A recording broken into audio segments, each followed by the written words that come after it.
حضرت ایوب علیہ السلام کی کہانی صبر اور استقامت کی بہترین مثال ہے۔ اللہ تعالیٰ نے حضرت ایوب علیہ السلام کو بے پناہ نعمتوں سے نوازا تھا، جیسے مال، اولاد اور صحت۔ وہ نہایت عبادت گزار اور اللہ کے شکر گزار بندے تھے، لیکن اللہ تعالیٰ نے ان کی آزمائش کے لیے ان پر مشکلات نازل کی۔ حضرت ایوب علیہ السلام کی صحت خراب ہو گئی، ان کا مال ضائع ہو گیا، ان کی اولاد بھی دنیا سے رخصت ہو گئی۔ اتنی بڑی آزمائش کے باوجود انہوں نے اللہ سے کبھی شکوہ نہیں کیا۔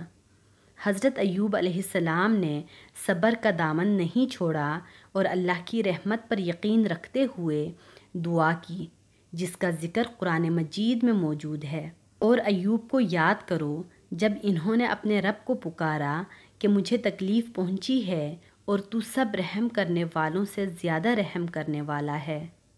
حضرت ایوب علیہ السلام کی دعا قبول ہوئی اور اللہ تعالیٰ نے ان کو دوبارہ صحت، مال اور اولاد سے نوازا۔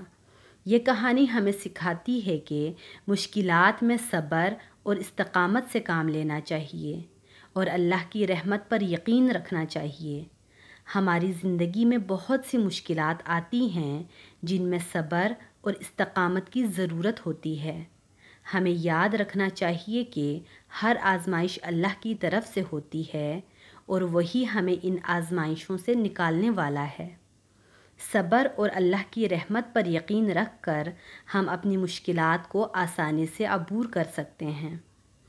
امید ہے کہ یہ کہانی آپ کو صبر، توکل، دعا اور استقامت کی اہمیت اور اللہ کی رحمت پر یقین رکھنے کی ترغیب دے گی۔ اپنا بہت سارا خیال رکھیے گا اور اپنی دعاؤں میں ہمیشہ مجھے یاد رکھیے گا۔